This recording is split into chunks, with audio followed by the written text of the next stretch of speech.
Natalie Imbruglia, she's got that song with that awesome key change. That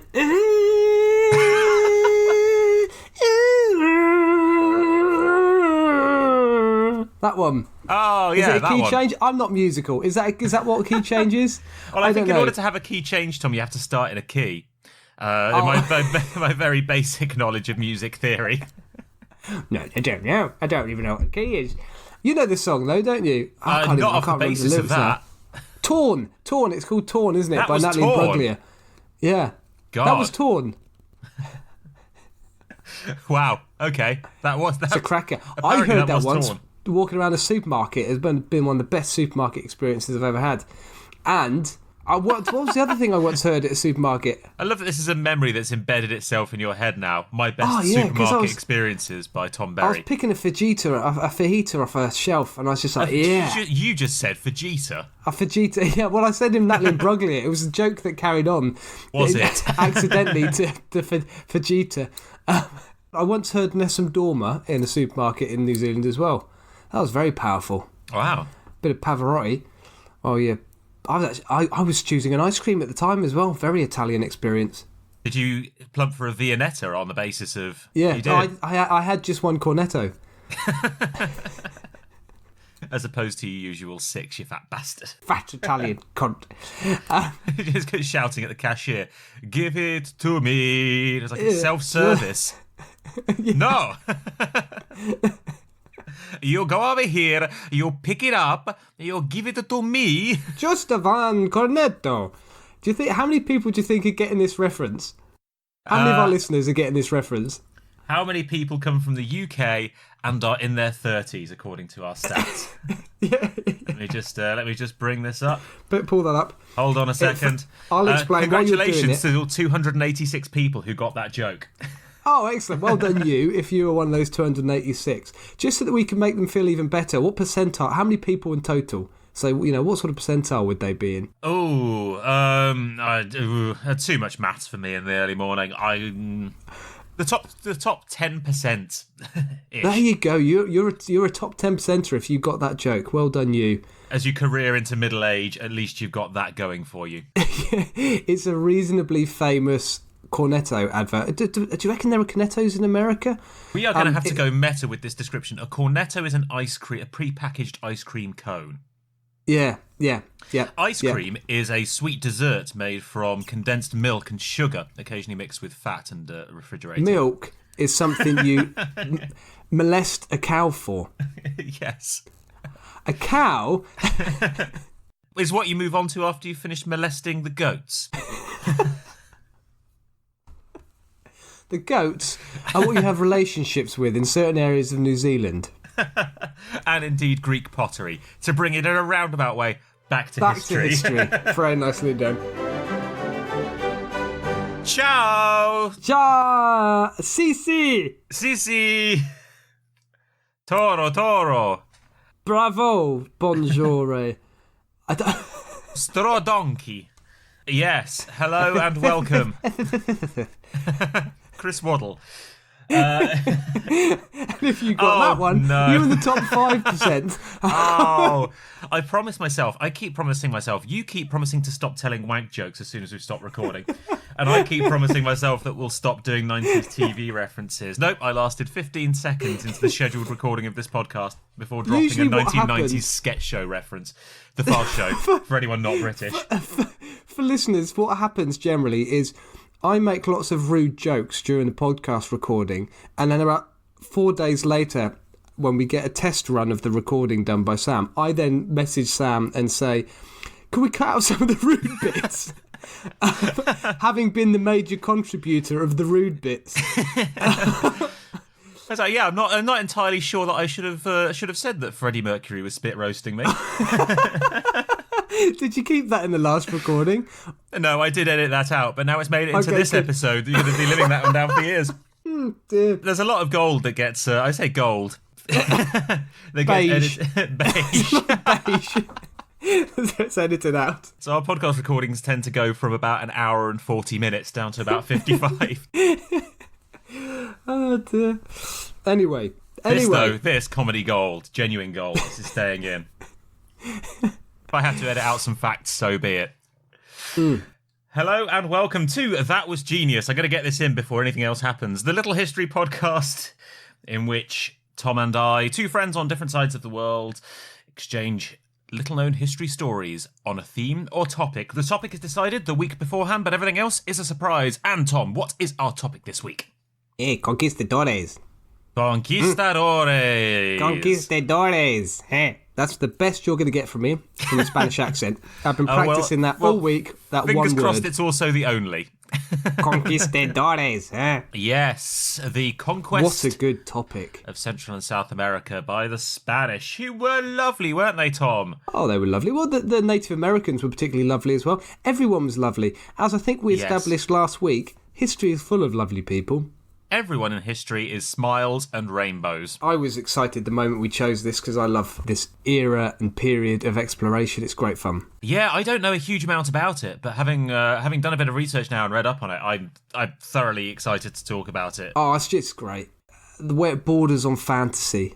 When it really all does. These Spaniards are looking for El Dorado, and they're looking for cities of gold, and they're looking for Presta John, and they're looking for all these just weird places. It's great fun. And the real treasure, Tom, was in the friendships they made along the way. Wow, where did that come from? I don't know. Just felt like putting a positive spin on the mass murdering, systemic spread of communicable disease, and vast slave trade, and systematic rape, pillage, and torture of an entire civilization that... That was quite happy to do it back to the Spaniards. Yeah, well, given the rare opportunity, yes. Yeah. Yes. Should we explain to people in more depth who the conquistadors were? I mean, you mentioned it, didn't you, really? Spanish and Portuguese explorers of the New World after Columbus. When was Columbus? Yes. 1492 Columbus, wasn't he? Boom, just like that. Fact stick, out, smack you around the head. You didn't know that was coming, did you? No. Just bang. I just come up with dates like that all the time. 1492, done. 1492, Christopher Columbus. Bang. I feel that won't be a huge surprise to most of our American audience who learn about him from year dot. Yeah, probably, yeah. Have you heard of Henry the Navigator? He was a bit before this period. Have you heard of him? I haven't, no. He was a Portuguese chap who was exploring the west coast of North Africa, North and West Africa. Almost a pre-conquistador. So that was before the Americas were discovered. A conquistadino. Grammatically, does that work in Spanish? I don't know. A conquistador.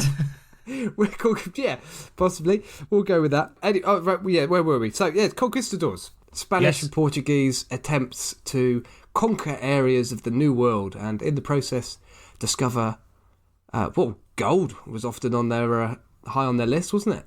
That was pretty high on their list. Mysterious cities and gold. They were also out there to spread Christianity, of course. Yes, that's true. By example. And that example being murdering anyone who refused to convert to Christianity. Murder thy neighbour, Indeed, as the Bible says. Do not covet thy neighbour's... golden ass. Yeah, llama. Llama, yeah. I think we should probably flip something and get going, shouldn't we? We're circling the rim at the moment, and I think we just need to dive right in. Let's flip an album. Okay, and I can attempt some music jokes because I'm so knowledgeable. A nice cheerful one. Oh, what's that? Radiohead? Yes, it's indeed Radiohead. Oh, hold on, Sam. Wait, now, just pause a moment. I can now make myself sound really smart to musical people by saying... I think Radiohead are one of the best bands ever, particularly their later albums. Oh, yeah, you got the musos with later albums. They'll be nodding and clicking in appreciation. Did you like that? Now. Even though I've tried to listen to every Radiohead album since Kid A, and I thought they were all shit. But every time I say that to people who are musical, they just look at me like I'm a cretin. And I go, I actually quite like the first three albums. What are we flipping today? We're flipping Pablo Honey, which is their first album. I like that one. Yeah, I like Pablo Honey. So do I, which means that Radiohead fans hate me because they all think it's shit, but I actually quite like it. Yeah, because it's pop. It's so commercial, Sam. I know. You're not supposed to enjoy it. You're supposed to suffer through it like Tom York did. This is good, Sam, because you and I have just had a discussion about music on a reasonable level. Look at us go. Almost... The world is turning topsy-turvy. During the week, listeners, I had a conversation with Sam about sport. You did. And it made sense. It more or less did, yeah. I typed in on Google intelligent things to say about the Tour de France, and then I copied and pasted my responses into Facebook Messenger. Or was it ghost written by your wife's family? Essentially, she tells me what to say and I nod. And then repeat and regurgitate, yes. But no, we did. We had a chat. We had a lovely chat about the Tour de France. 25 minutes in. Come on, flip it. Okay, we're flipping the album. Do you want the front or the back, Tom? I'm not a creep, so you can choose. No, hold on. No, I was trying to get a pun in. You did. And I did get a pun in, but the problem is it didn't make any sense because you can't then choose because you've just seen what side it lands on. I'll go on the front. And you've won, Tom. Do you want to go first or second? I'm going to go first. As bloody per. Right, okay, so Sam, did you hear the one about the Mexican slave, the lost friar, and the shipwrecked sailor? Are you doing a shipwreck this week, Tom? Oh, possibly. There's an element of shipwreckery. Oh, thank God for that, because so am I. Hooray! Good. Nice to know that with new topics we can recycle all material. I was desperately trying to get a shipwreck, but no. This week when I was doing my research, what I thought was, and I've thought this on a couple of occasions recently, history is very male dominated, and we end up talking about a lot of males. Yes. So I started trying to look for a female. So did I. I did this as well. Did you do that as well? Excellent. Yeah. And I found one. And as I was researching this lady, I found a couple of other interesting characters as well. So who did you start with and who did you discover? Well, I started off with the Mexican slave. Are you asking me this just in case we've chosen the only female? No, because I didn't. But I was going to give an honourable mention, so I still will if you don't. Go on. Mention a name, and we'll see who it is. Maria de Estrada. No, go ahead. Go on, give the honourable mention. So she was one of the few female conquistadors who was a full soldier. So there were quite a few wives and families tagged along with the conquistadors. In fact, you had to. If you were married, you had to take your family with them. That was part of the rules of being a conquistador. But she went out there as a kind of a solo traveller, ended up marrying out there. So she was full armoured up, sword in hand, slashing her way through the streets of various poor defenceless Mexican and Aztec towns and cities. And she was a badass. She was an absolute badass. A horrible person, obviously, but a badass. I'm imagining a sort of 60-year-old, rather large Spanish lady outside her house in a Spanish town smacking a carpet with a big stick. Was that what she was like? Pretty much that. Yeah, excellent. Pretty much that. And she died very, very rich. She made an enormous amount of money out of the conquests of South and Central America, but died childless, unfortunately, and 2 husbands. And died childless, so the Spanish king seized all of her land. Oh, right, that's interesting. There was a lot of gambling and risk-taking, wasn't there? Certainly with these was, conquistadors. A lot of people invested a lot of money and came out with bugger all, particularly in the search for these cities of gold. Anyway, so 3 people I'm going to talk about, and I think they're very interesting because it just gives a nice insight, a lively and colourful insight into what was going on in the Spanish Main at this time, so the sort of first half of the 16th century. So, first person I want to talk about, this is the female, is a lady called La Malinche, who was a Mexican slave. More correctly, actually, she was a Nahua. That was a tribe from modern-day Mexico that was under the control of the Aztecs, but it was kind of on the fringes of Aztec and Mayan areas of control. Probably a noble woman, but as a youth, her father died, and her adopted father, being the loving, caring soul that he was, sold her straight into slavery. Thanks, Happy Dad. birthday. So she ended up being passed between a few different tribes, and in the process, she learned 2 of the major Native American languages. As a slave, she encountered a chap called Geronimo de Aguilar, who is the lost friar that I'm also going to talk about, so I won't talk about him too much. He taught her Spanish, but I'll talk more about Geronimo later, because and what a good name, Geronimo. That is a great name. Yep. Geronimo! Yeah. Is that how he got lost? Swinging. He was just running everywhere. Yeah, swinging from tree to tree. Geronimo! Charging along without really knowing where he was going. The Mad Friar. That's a great name for a chip shop, by the way. Yeah, it is, isn't it?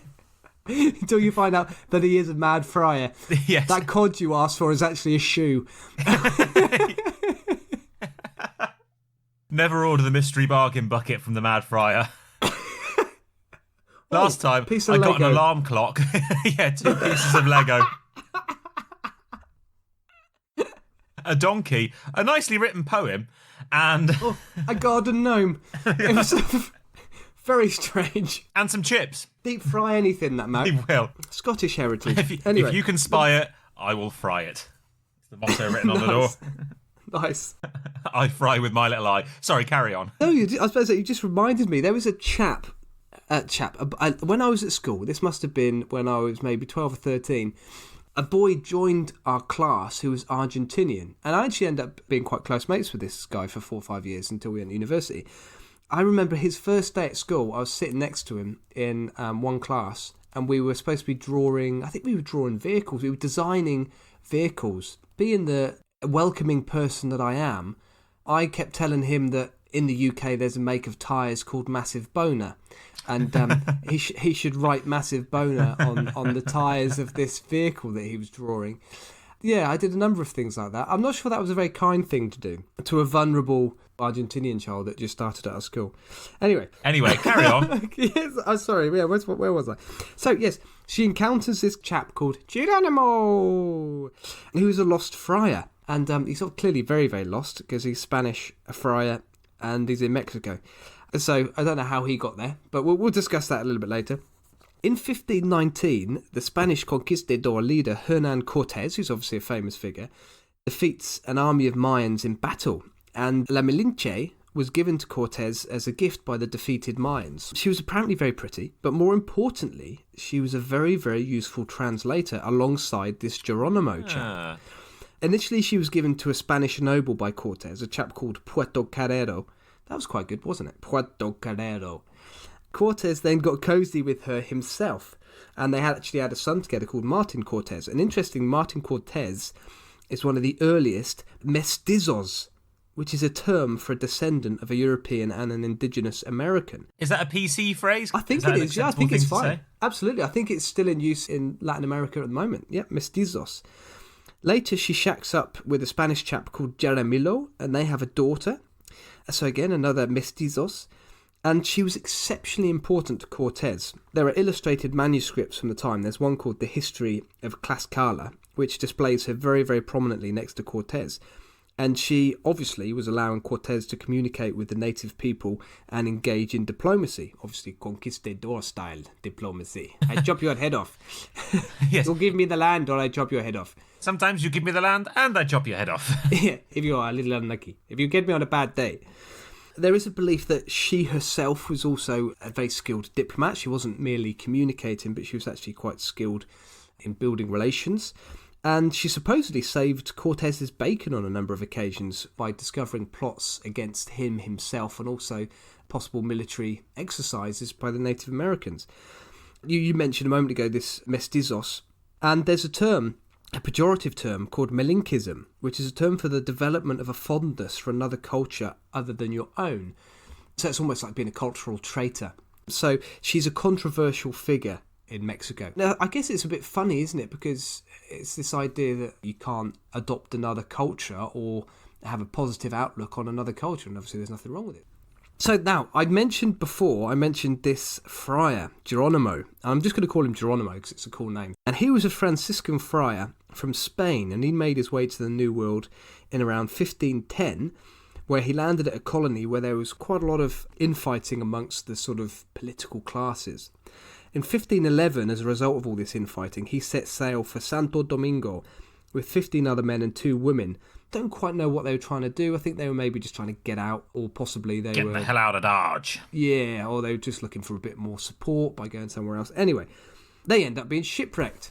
Yay! Hooray! Shipwrecks! Everyone loves We need an shipwrecks. alarm. We need some kind of sound effect that we sound whenever we have a shipwreck on this show.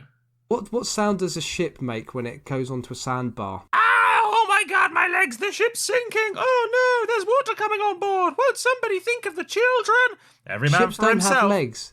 No, but the crew do. Oh, I thought you were being the ship. Unless they're pirates. Not very scary sounding pirates. They're a little bit high pitched. They are a bit high pitched. Oh, oh, it's wet. Oh, it's cold and wet. Oh, whose idea was this? Oh, bloody hell. Oh, I hate this. I hate water and boats. I should never have come on this boat. I hate water, that's why I'm on a boat. If I like water, I'd have been a dolphin. I want to swim here. Anyway, most of the people on this ship manage to find their way to the Mexican mainland. They're not trying to get to the Mexican mainland, but they end up on the Mexican mainland because of unfavourable weather conditions. And they're straight away captured by a local Mayan chieftain. And what does that Mayan chieftain do? He prepares them for sacrifice to the gods. Geronimo and a chap called Gonzalo Guerrero, who is the shipwrecked sailor that I'm going to mention in a moment, managed to escape, but everyone else was either sacrificed and eaten, and they were actually put in cages apparently and fattened up like pigs. Nice. It's a nice way to end, isn't it? In fairness, Yeah. You need to get a good meal. A lovely meal and a warm bath, Tom. Yeah. So as execution methods go, sounds pretty good to me. And you're the centre of the show as well. All these drums for me. 5 minutes of fame. Everyone chanting my name. Men want to be me, women want to eat me. Just fantastic. Some of them were also worked to death as slaves. Oh, why would you do that, Tom? Why would you build me up with promises of a wonderful death and a warm meal and then knock me back down with being worked to death? How did they pick between the two? How do you think they decided which ones were big and plump and would taste good? Because apparently there was a bit of cannibalism involved as well. And which ones were just going to be worked to death? Good You're question. skinny, you're fat. You're skinny, you're fat. We take the skinny one to work, we make the fat one, put him in a cage and feed him like foie gras. Yep. The two individuals were actually captured again, so they escaped this first mine chief, and they get captured by another mine chief who was hostile to the original one, and so by all accounts this new chief was a bit nicer. So when was that? That was 1511, I think. So 1519, Cortes landed with an army in modern-day Mexico, and he heard rumours quite quickly of bearded Spaniards who'd gone native. Eventually he made contact with Geronimo, and Geronimo returned to his Spanish compatriots, becoming a translator for Cortes, as I mentioned a moment ago, and working alongside Lamilinque. And that was 11 years after becoming a slave. So this Geronimo chap was native for 11 years before he was returned to his Spanish countrymen. Wow. There's quite a lot of that going around, isn't there? I mean, this will feature later in my story. It's people who kind of got lost in the wilds in South and Central America and, quote-unquote, went native. They tended to go for quite a while. Yeah, well, you listen to the next one. This is Gonzalo Guerrero. This is the third character in my little story. And Gonzo Guerrero, as mentioned, was the chap who escaped with Geronimo. Guerrero went full native. So he earned his freedom and became a celebrated Mayan war leader, loyal to a Mayan chap called Nakan Can. And if anyone can, Sam, Nakan can. And he actually marries... That's their battle cry. What a battle cry, though. Just running through the streets of town, just high-kicking every enemy out of the way. Much like the Theban band from a couple of weeks ago. You would say... Running through in little red dresses and heels. So not like a Cossack dancer. No, like a can-can dancer. Is that what you're thinking? Just on his haunches, kicking people. He actually married the daughter of Nakan Can, and they had 3 children, 3 more of the earliest mestizos. He also had his face tattooed, his ears pierced, so he really did go native. What were the children called? Kakan can't, Kakan might. Nakan maybe. Nakan contraception failed. On a few occasions, Guerrero is enticed back to the Spanish side. Some of his fellow Spaniards hear that he's gone native and try and bring him back. And he actually responds, I think he responds to Cortes personally and says to him, I'm still a Christian, I remember my roots, but I actually have a family here. I'm married, I have a family, I can't leave. His roots have spread too deep. And so, in fact, Guerrero finds his loyalties tested because he actually fights against the Spanish forces on a number of occasions.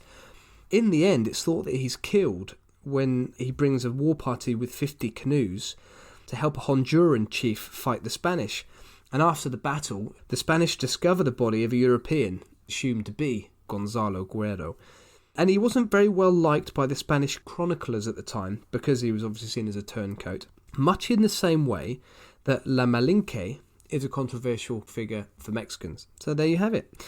I thought that was a very interesting set of individuals interlinked, these 3 individuals, that paint a nice picture of what life was like. Lots of being captured as a slave. Bit chaotic. Occasionally shagging around. Quite a bit of murder. Yeah, chaos. Some chaos, yes. Yeah. And I was thinking as well, this Gonzalo Guerrero chap, I mean, if you went to Spain at this time, there's high mortality rates in Europe, aren't they? We've talked about the plagues before in previous episodes of this podcast. We have. Nice of you to go over and share them with the Central Americas. Yeah.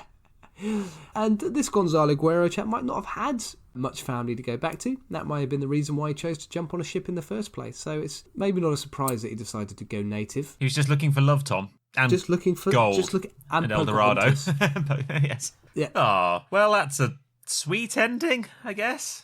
I think it is. I think it's a lovely story of a chap whose loyalty, in the end, is to his new wife and his children. I think that's a nice ending. Yes, when you put it like that, it's a nice ending. Yeah, and then he after surviving the shipwreck and enslavement, and an irritating Geronimo kept running everywhere.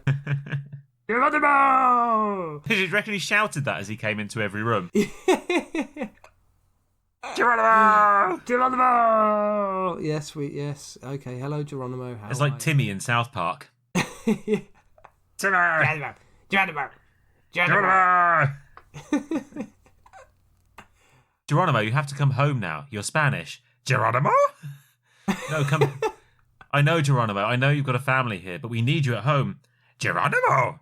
Geronimo? Really? Is that your final answer? Geronimo! Well, then it's war. Geronimo, would you mind helping translate? We have this Mayan chief who's trying to speak to us. Geronimo. Good. Okay, come on over here then, please. Geronimo, Geronimo. Yes, if you could just sit down. Okay, good. Geronimo, Geronimo, Geronimo, Geronimo, Geronimo, Geronimo. The Mayan chief says... The Mayan chief says Geronimo. The Mayan chief just turns to the camera and nods and says, Geronimo. And Starlight. Very silly. Oh, well, there we go. The lovely story. I've forgotten his name now. Oh, there were three of them. Gonzalo Guerrero. Gonzalo Guerrero. La Malinke. Geronimo. Geronimo. That sounds like a great kids' TV programme. Uh-oh. Who's this? It's the Mad Friar. What are we frying today, kids? Geronimo, Geronimo. Geronimo. Geronimo. Oh, a Sports Direct mug. Geronimo. Oh. Ooh, your divorce papers, Geronimo. Geronimo. Where's your wife, Geronimo? Geronimo? Geronimo. Oh, she's in the fryer. Geronimo, Geronimo, Geronimo. Give her her arms back. Lovely, Tom. Well, I don't know where we go from there. I'm done. I'll hand you the baton. Lovely, Tom. What a nice baton you have. So, you know, Tom, and I know that we love a shipwreck on this podcast, so I've decided that I'm going to talk about a shipwreck today. I'm going to talk about some people getting lost. Yay! Yay! And I decided to do this for one very good reason, Tom, and that's because, whilst, yes, there were atrocities committed on both sides, I'm going to put it out there that the Spanish probably started it by turning up. So, the conquistadors are, by and large, absolutely horrible people who delighted in the suffering of others, and so I've decided to flip that on its head and talk about some suffering conquistadors. Excellent. They don't like it up them, the Spanish. They don't like it up them. And the conquistadors were absolutely horrible. For people who don't know too much about them, they slaughtered and raped and pillaged their way pretty much throughout the entirety of the continent under the name of the Spanish king and Christianity. At these periods of exploration, the people exploring are often real shitbags. They are absolute shitbags, yeah. They would be in a prison. They've left Spain for a reason. Yeah. I mean, early on in this podcast, I think we talked about Eric the Red and Leif Erikson. The people who end up doing some serious exploration are told to fuck off, aren't they? Yes. They've got nowhere else to go. Pretty much. Nobody wants them in Spain. There's a reason why you go to the end of the world, and it's to escape. As many of our Australian listeners will appreciate. I think Australians get a disproportionate amount of stick on this podcast, don't they? I don't think it's disproportionate. I think it's proportional to their crimes. But yeah, there was one particular conquistador who I'm just going to mention because of his name, and that's the only reason he's getting an honourable mention. He was supposedly the kindest, Rodrigo de Bastardas. But even he, when his ships sunk off the coast of Haiti in 1502, even he rescued all of the gold and pearls on his ship and left the 60 slaves on board shackled up to drown.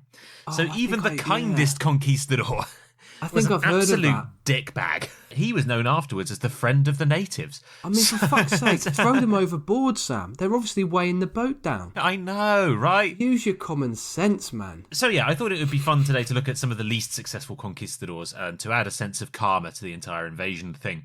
And I think probably the least successful conquistador, Tom, is a guy called Pánfilo de Narváez. He was a pretty bad soldier. He was a pretty bad sailor, and he was an absolutely abysmal explorer. So I'm going to look at just one particular exploit, which has gained him some infamy and shows just how terrible he was at all three.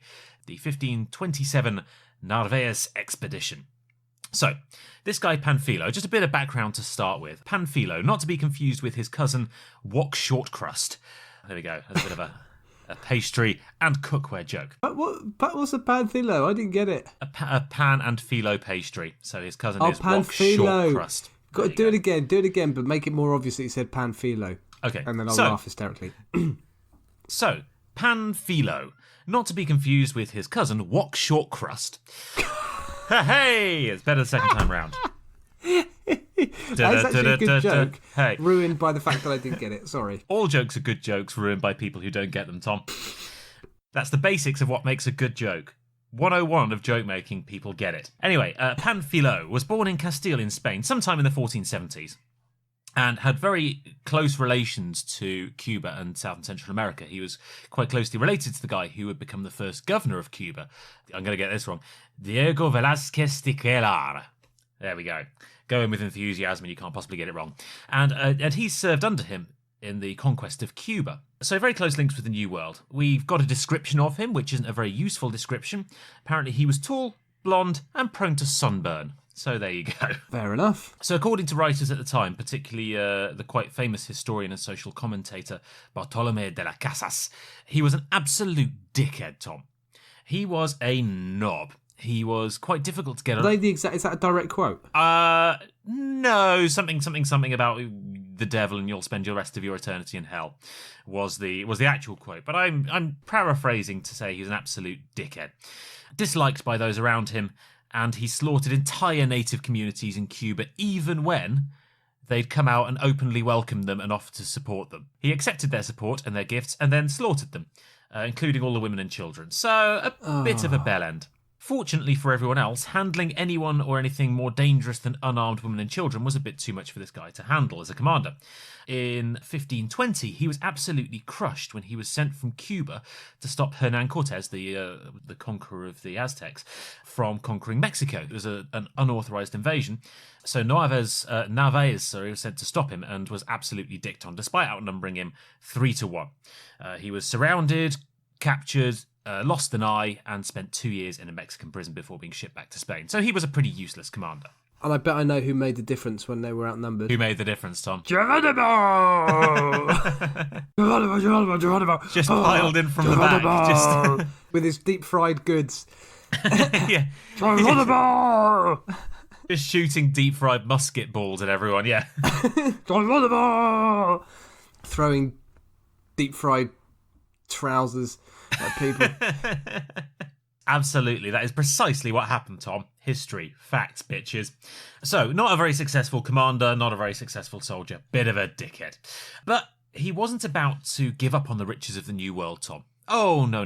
And on Christmas Day in 1526, he got a wonderful gift from King Carlos I, which was a license to claim the Gulf Coast and what is now Florida as his own territory for Spain. Not really the Spanish kings to give. Oh, well, I don't know, Tom. He wrote it on a piece of paper.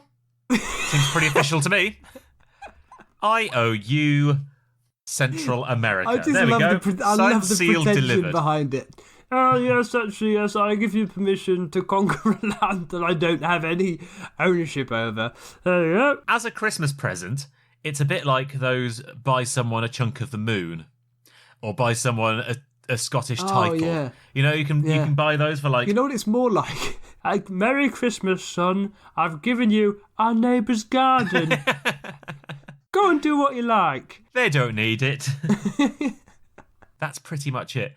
So yes, 1526, he was given the gift of Central America from King Carlos I, a license to claim the Gulf Coast and what is now Florida. But it was a tough mission. And when I say a tough mission, it was the victory conditions for this mission were like something out of SimCity or some computer game. He had just 1 year, and in that 1 year, he had to raise an army, sail to the Gulf, found 2 towns of at least 100 people each, and build 2 forts. In 1 year. He also had to raise all the cash himself, which he did through selling shares and pulling in debts and loans and favours, and set sail in June 1527 with about 450 men and 150 or so slaves, family members, priests and other hangers-on.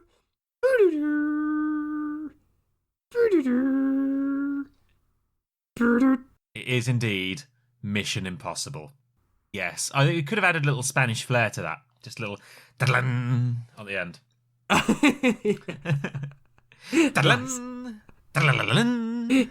So, everything went smoothly from June until August. In August, they arrived in the Dominican Republic, and at this point, it all started to go wrong. Because around 100 of the soldiers met the remnants of a previous expedition heading the other way, and promptly deserted as soon as they heard how shitty America was. 75% of this previous expedition had died or perished on the way. Around 150 men had come back of, I think it was 600, 500, 600 who were sent out. So a devastating kind of colonial expedition. Who led that one? Is that quite a famous one as well? I can go and find out. I'll find out who led that one. I don't have it in my notes. That's so interesting, isn't it? Yeah, so around 100 of these soldiers immediately deserted. In September, the expedition arrived in Cuba a couple of months after they'd set off, where Narvaez pulled in some favours to get more horses and food and replace some of the deserted troops, sending 2 ships to collect the supplies from Trinidad, where they were immediately wrecked and all of the replacements and supplies were lost. So 2 ships and several hundred men down already and in an awful lot of debt. It took another couple of months for the remaining ships to navigate just around the Cuban coast. And the expedition decided to give up and overwinter in Cuba as the weather got progressively worse and worse and worse and hurricane season really kicked off. In February, so kind of 9 months now after they'd initially left Spain, they set off from Cuba with 400 men, 80 horses and 5 ships. Now among the new recruits, Tom, was a navigator, a man called Diego Mirulo, who claimed to have extensive knowledge of the coast and seas. And Tom, he was lying. Oh. It started to go wrong immediately. The expedition tried to dock in Havana before they left. Heavy winds blew them away into the Gulf and they couldn't get back. So they decided to either sail straight onto Florida or Mexico, whichever turned out to be easiest. Both of these places are only 160 miles from Havana. 160 miles, Tom. How long do you reckon it took them to get to Florida? Oh, I don't know. Well, you're teeing me up for a silly answer and I'm not going to give one. You tell... 40,000 decades. 40,000 decades, till the end of time. No, Tom, it took them a month to cover 160 miles. Always at sea, so... Yeah. Wow. So pretty much never out of sight of land.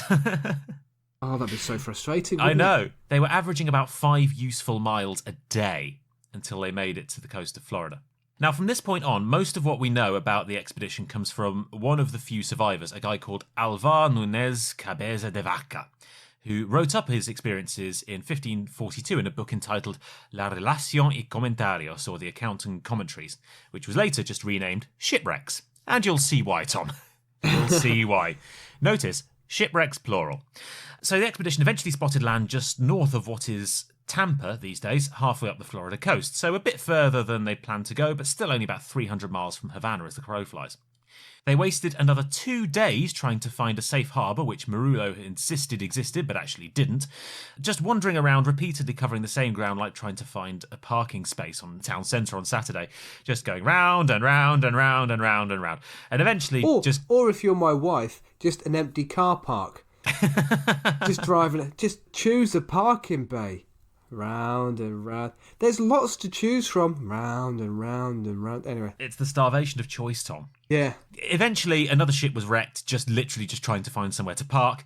And so by this stage, they gave up. They just thought, sod it, we're getting off here. Around 300 men made it ashore, so half of the original 600 had already gone, along with 3 ships. When they got ashore, They pretty quickly found a friendly village, traded some glass beads for fish and meat, set up a camp, and promptly read a declaration in Spanish that this land now belonged to Spain. Narvaez was in charge, and everyone else had to immediately become Catholic or they'd be murdered. Which did confuse the locals a bit, since they had absolutely no fucking clue what was going on or what had just been said. Fortunately, the Spanish pretty quickly got the message across to those stupid and simple locals by waving their guns at them. Message received: everyone's now Catholic, welcome to Spain. That'll learn them. Marullo was given one of the remaining ships, they clearly hadn't learned their lesson, and told to go and find his great harbour or head back to Cuba for supplies. And promptly, neither he or the ship were ever seen by the expedition again. There's a lot of people in this period of history, in this area of the world, pretending they know something that they clearly don't know. There's a lot of bullshit artists. Oh, you'll never guess what, there's a big city full of gold, and I've seen it with my very own eyes. Yeah. And taking people on wild expeditions, having no idea where they're going. Yes, fortunately, Tom, that could never happen today. Fitness industry. Yes. YouTube conspiracy channels. Excuse me. Sorry, a frog in my throat there. So yes, this guy, you're absolutely right. This guy was never seen again. He did actually eventually make it back to Cuba and return to Florida with supplies, but it was far too late. He turned up like 2 or 3 years later. Clearly spent far too long trying to find somewhere to park. So the expedition trotted off and started to explore the area, finding lots and lots of friendly villages, which they looted along the way. In fact, they found one where the locals were busy burying their dead, many of whom were succumbing to foreign diseases, in old Spanish shipping chests. And so what do you do, Tom, when you find a friendly village who are suffering under the yoke of communicable diseases and trying to bury their dead? I'll tell you what they did, Tom, since you're probably not going to guess and don't really care. They seized and burned the chests because they were the property of Spain. And how dare you take these boxes to bury your dead that we killed? Exactly the way you treat friendly people, right? So they just left the dead rotting in the streets. Excellent, which no doubt helped the whole disease situation. Absolutely. We can't have them taking our boxes, Tom. They're our boxes. It was all going rather badly wrong. Although the locals were all very friendly, the Spanish were really struggling to find anything to eat, and more importantly, any treasure.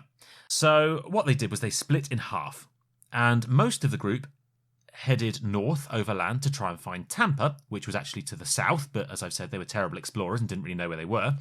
And around 100 men took the rest of the ships and headed to Tampa, which was in the south, and they went the right way. So the foot party were immediately very, very lost because they were heading north and looking at the map that was going south, and all of their supplies were missing because they were on the ships, which had headed south. And they marched for 2 weeks with no food, literally no food at all, before stumbling on some, again, very friendly villages, which they promptly enslaved and stole all of their food. Because Spain. Around this point, they learned of the great riches of the Apalachee people, who were further to the north, this time to the actual north, and set off to see what they could steal, being aided along the way by a couple of tribes who were at war with the Apalachee. Though, unsurprisingly, the Spanish being the Spanish and waving their guns and raping and pillaging and looting everyone, they very quickly fell out, and surprise, surprise, the Spanish burned their villages and enslaved them. So far, so normal. You've got about a few hundred Spanish left, followed by an enormous train of captured locals. Everyone starving, everyone very unhappy. Everyone's a winner. Everyone's a winner, baby. That's for sure. At this point, unsurprisingly, the local tribes decided that the Spanish were dicks and started to become very much more aggressive towards them. The Apalachee responded to the Spanish raiding their villages by starting to attack and harry the Spanish. Every time the Spanish turned around, there'd be men hiding in the woods and swamps with bows and arrows ready to pounce on them. And every time the Spanish captured a village, the archers would appear out of the woods and fire burning arrows at the roofs, burning it and any supplies down. So the Spanish were having a pretty miserable time. Entirely their own fault, but they were having a pretty miserable time. So they just had to march and march and march and march and march.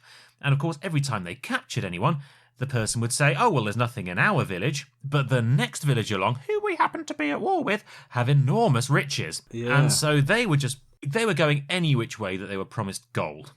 And more importantly now, food, because things were starting to get really pretty bad.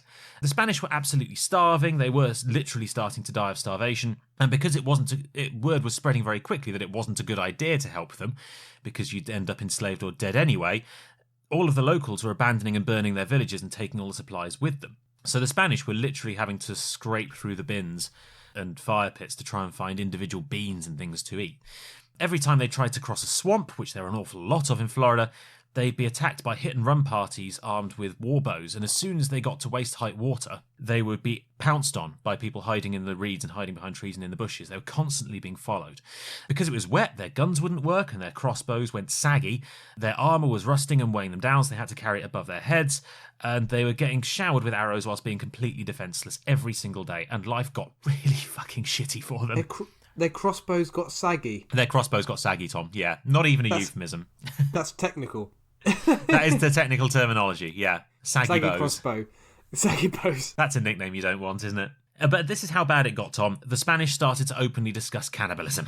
Openly? Openly discuss cannibalism. They were quite happily chatting amongst themselves about who was going to get eaten first. It's not something you imagine would be openly discussed. But you imagine people it's a bit nudging taboo, each isn't other it? around the bonfire and going, hey, Fat Barry, he'd taste all right, wouldn't he? Fat Barry's quite close to the fire. Go on, just one little push. Him over. Just a little push. Feed him up first. Look at him. He looks delicious. Give him a nice garlic sauce for his dinner. It'll be like a chicken Kiev. Has anyone seen the fryer? Geronimo! That's what we think, Geronimo. We can eat him. Geronimo. So yeah, a few of the men discussed cannibalism quite openly at this point, at which point most of the nobility who was still tagging along on this tour, most of the knights who had their own horses, decided now would be an excellent time to scarper. Although they couldn't because they didn't know where they were. So you had the knights who were absolutely panicking. Yeah. They did actually, in the end, they did hang around because they had nowhere else to go. But it was going really, really badly. And then something amazing happened, Tom. This is something genuinely that I was completely wowed by. At the beginning of August 1528, someone had a genius plan. The survivors would build a forge, melt down all of their armour to make tools and nails, and build some new ships to sail to Mexico. Right. And they only bloody did it, Tom. They didn't. They only bloody did it. Well, I have written in my notes 18. They properly fucking 18'd it. Sporting montage, the works. Yeah. Pictures of people flicking down their masks before they start welding. Yeah, absolutely. Yep. Nice. They were smoking giant cigars. It was brilliant. It was just like the 18. So they made a forge in an old tree trunk with deer skins for bellows, which I had a great mental image of just a deer strapped with a pipe coming out of its mouth just being jumped on by a load of Spanish people. Bambino like! Bambino like! So yeah, they made some bellows out of a poor deer. And they melted down their armour, and they made nails, and they made hammers, and they made saw blades, which they used to cut down trees. They used pine sap to waterproof the hulls of the ships they were making. They took apart all of their clothes and used them to make sails. And as they slowly started to eat through their supply of horses, they were using all of the horsehair and the horse skin to make ropes. Proper survival Bear Grylls stuff. Bearing in mind, none of these people knew how to sail a fucking ship, Hold on, let alone Bear build Grylls one. stuff. What's been shoved up some arse? Have they started shoving stuff up their own arses yet? Because it's not quite full Bear Grylls yet, is it? Possibly not. I mean... Just imagine the producer. No, Mr. Grylls, there is actually a fruit tree just round the corner. Don't worry. I don't need a fruit tree. Pass me the deer's bollocks. I'll eat them instead. Now, what you don't know about living in the wilds is that by putting a piece of bamboo up your arse, it'll attract flies which you can then catch in a handy net for a source of protein. In 6 weeks, with no shipbuilding experience whatsoever, this group of priests and accountants, there were several accountants on this trip to make sure the Spanish king was getting his cut, and slaves and a few other people managed to build... Just what you need in a scrape, an accountant. I know, right? Most practical... Genuinely, one of the people they brought on this expedition with them was a Royal Inspector of Mines. Of mimes? M-I-N-E-S. Oh, okay. As opposed to... Okay. Not quiet people acting out. No. Okay, right. No, although I suspect that job did exist in France. That'd be really irritating, wouldn't it, if you're putting all of your efforts into building a ship and a fucking load of mimes are just pretending to. Yeah, just hammering air into air in the background, With silly wiping looks on imaginary their sweat faces. off their brow. Occasionally doing some jazz hands. Yeah, I mean, poor old Geronimo, he was kicked off immediately by the Inspector of Mines. He lost his licence within minutes. Just wouldn't shut up. It wasn't quite Yeah, it was just, enough. he kept on shouting, Geronimo. Excuse me, sir, are you a licensed practitioner of mime? Geronimo? I mean, Geronimo?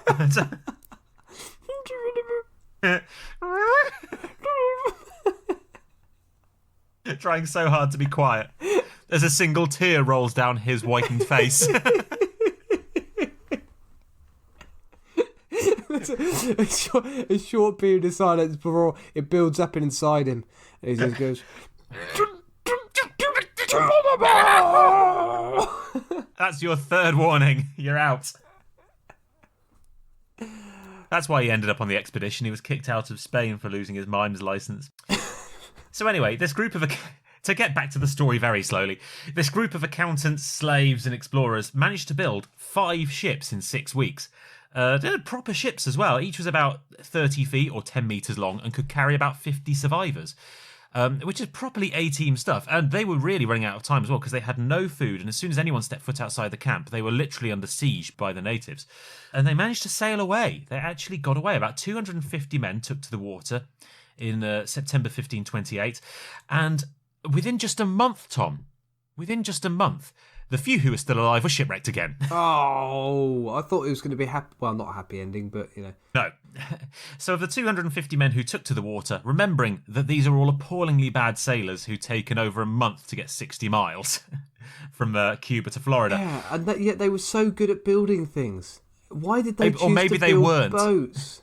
Or maybe they weren't good at building things and that's why they sank. Yeah. But yes, being idiots, they launched themselves just at the start of storm season.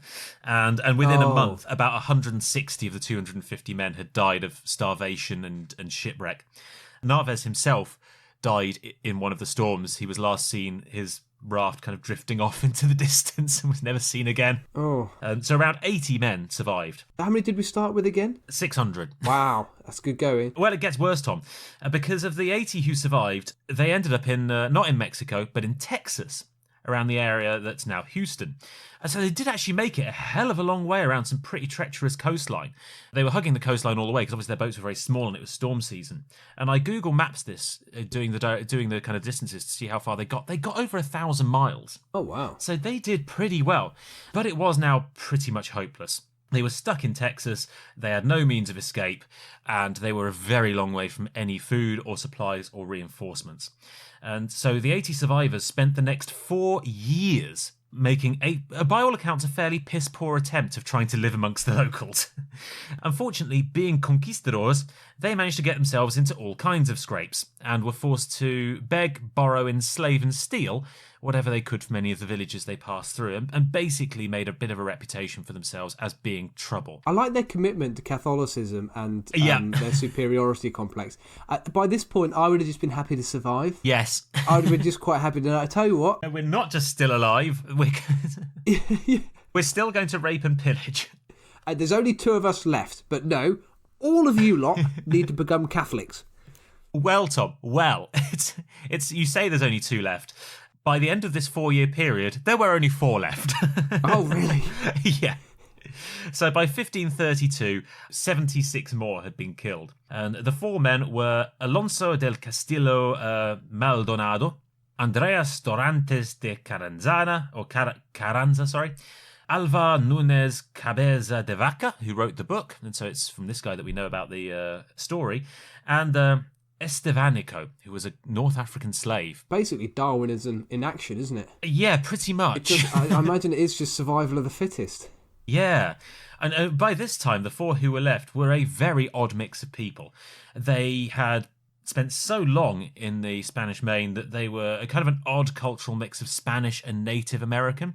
They'd been working pretty much as jobbing petty criminals and traders, travelling from place to place, stealing what they could, doing bits of work here and there, bits of diplomacy, carrying messages, occasionally buying and selling slaves.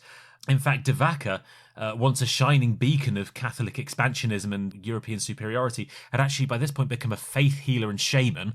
So, Right. so he'd properly given up. So he'd lost his marbles, basically. More or less, yeah. And at this point, the four of them who were still around decided that enough was enough, and they really did have to get home to Mexico City at some point.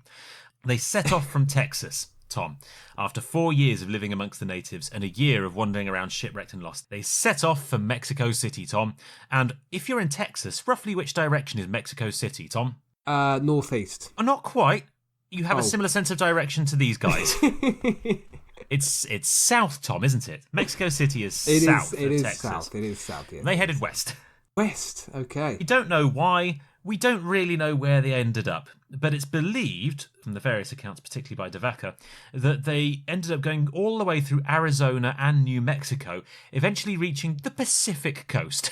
Oh, wow. So they went a very long way out of their way. They crossed the entire US before finally heading south, eventually getting found on the coast of Baja, New Mexico, which is the west coast of Mexico, by Spanish slavers.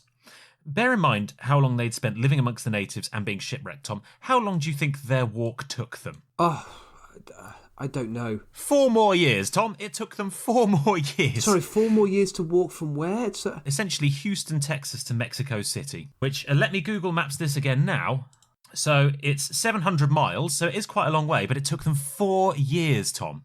Wow. Before they were finally found by slavers. And the 4 of them had survived. They were finally rescued in 1536. So they went all the way across to the west coast? They went from Houston all the way across to, I think, pretty close to San Diego. Wow. Through New Mexico and Arizona, and then down, and they were eventually found in Sinaloa. It's a couple of 100 miles south of the border. Wow. South of Tucson, Arizona. So a huge, huge detour. They had actually done some really useful work along the way. They catalogued the people they'd found and occasionally killed, and had done lots of trading and learnt lots about local culture and lots of local languages. So there we go, Tom. A journey of 9 years and about 590 deaths. Wow. Goes down as a failure? I think we'll chalk it up as a learning experience. Yeah. Yeah. Frankly, I think apart from poor Estevanico the slave, they probably deserved it by the sounds of it. They were absolute knobs. Estevanico had nothing to do with this, although he did actually spend the rest of his life as a guide, leading further Spanish expeditions into Central America. And the rest of them went home and wrote books, and I think probably led fairly quiet lives for the rest of their short and probably quite painful lives. So there we go, Tom. 9 years lost in Central America. Fantastic. Very interesting. Yeah, it's got it all. It's got shipwrecks, it's got war, it's got cannibalism, it's got the A-team, slavery. It's got literally all of it, Tom. Forging boats out of their own armour. Yeah. Excellent. I mean, I was genuinely amazed by that they actually worked out how to smelt iron and make tools to make ships in 6 weeks. Yeah. Good. You'd imagine one of them must have had some experience. I imagine if you and I were in this situation and decided to melt down, I don't know, something metal to make a ship, I suspect it would end badly. I suspect we'd just end up with scolds and an argument. I wouldn't end up in that situation though, Sam. See, this whole thing would have ended a few stages before. Yeah. Yes. You'd have been one of the deserters in Cuba. I would have been one of the deserters in the port at Spain. Yes. I wouldn't have gone. I wouldn't have left. I would have stayed happily in Spain. So we should probably find a topic for next week, shouldn't we, Tom? In fact, we found a topic for next week because we had a bit of a brainwave before we started recording. I can't even remember what it was anymore. Plane crashes, Tom. Plane crashes, that's right. Yeah, because, we've done enough shipwrecks. It's time to bring it into the 20th century. Absolutely. Plane crashes, I think that's going to be an excellent one. Yes. Right, I think that's pretty much it, isn't it, Tom? We should probably wrap up and let these good people get on with their days. Thank you so much for joining us on our Little History podcast. We will be back next week for more fun and frivolity and the inherent laughter involved in the mass human suffering that is plane crashes. If you've enjoyed this podcast, please do tell your friends about us. Share our podcast on your social media platforms. There are links on our website to do that, which is thatwasgeniuspodcast.com. And give us a nice review as well. 5 stars. Why not? Just so long as it's out of 5, obviously. If it's how many out of 10? If it's 5 out of 10 or obscurely 5 out of 7, then we'll have words. Yeah. Just give us max. Whatever you feel like you can give, as long as it's everything. Right. I think that's us done, isn't it, Tom? It is. Goodbye, Thomas. Goodbye, Samuel. Toodaloo. Tipply wop. Piddly poo. Toodle pip. Geronimo.